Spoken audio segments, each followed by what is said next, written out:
श्रीराम समर्थ. प्रपंच हा परमार्थाला साधन म्हणून वापरावा.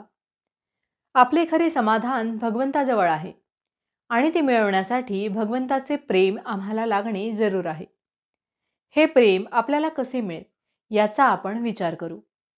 वास्तविक आईचे तिच्या मुलावरचे प्रेम स्वाभाविक असते. तिला मुलावर प्रेम कर म्हणून शिकवण्याची जरुरी नसते. त्याप्रमाणे भगवंतावर आपले प्रेम असणे जरूर आहे. मनुष्य जन्म हा भगवंताच्या प्राप्तीसाठी आहे. ईश्वराने एवढी सृष्टी निर्माण केली, पण मनुष्य देह निर्माण केल्यावर त्याला फार आनंद झाला. त्याला वाटले, खरोखर या योनीमध्ये जन्म घेणाऱ्याला माझे प्रेम मिळवता येऊन मला ओळखता येईल. असे असताना मनुष्य प्राण्याला भगवंताचे प्रेम स्वाभाविक का बरे असू नये? मनुष्य प्राणी हा नेहमी आनंदासाठी धडपडत असतो. मग या धडपडीतून भगवंताचे प्रेम त्याला का बरे येऊ नये?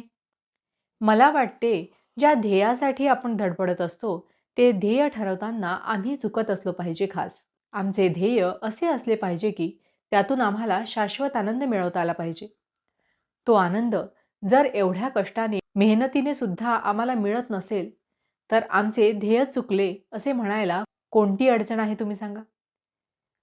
आज प्रपंच आम्हाला हवासा वाटतो.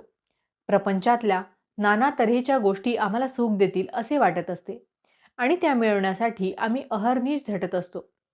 वस्तूसाठी चाललेली आमची धडपड ही खरे पाहता त्या वस्तूसाठी नसून त्यातून मला आनंद मिळेल या कल्पनेने, त्या आनंदासाठी आम्हाला ती वस्तू हवी असते.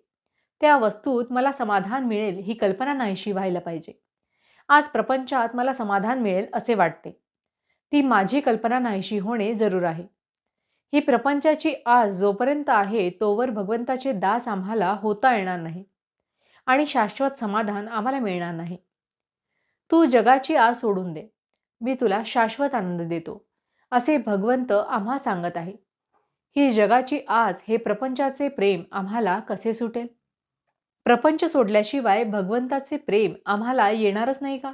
प्रपंच सोडून देण्याची आज आमची तयारी नाही. तो न सोडता भगवंताचे कसे होता येईल यासाठी संतांनी मार्ग सांगितला आहे. त्या मार्गाने आम्ही जाणे जरूर आहे. ज्याप्रमाणे आपण आपल्या या खिशातील पैसे त्या खिशामध्ये ठेवतो, त्याचप्रमाणे प्रपंचातील आपले मन काढून भगवंताकडे लावावे. तसे करण्यात समाधान आहे. भगवंताला अशी प्रार्थना करावी की देवा, प्रारब्धाने आलेले भोग येऊ देत, पण तुझे अनुसंधान मात्र चुकू देऊ नकोस. भावार्थ: दिवा जळायला हवा असेल तर त्यामध्ये सतत तेल घातले पाहिजे. तसे भगवंताचे अनुसंधान सारखे राहण्यासाठी त्याचे नामस्मरण आपण सतत करीत असावे. जानकी जीवन स्मरण जय जय राम. महारुद्र हनुमान की जय. समर्थ रामदास स्वामी महाराज की जय. सब संतन की जय. श्री अनंत कोटि ब्रह्मांड नायक राजाधिराज सच्चिदानंद सद्गुरु श्री ब्रह्म चैतन्य महाराज की जय. जय जय रघुवीर समर्थ.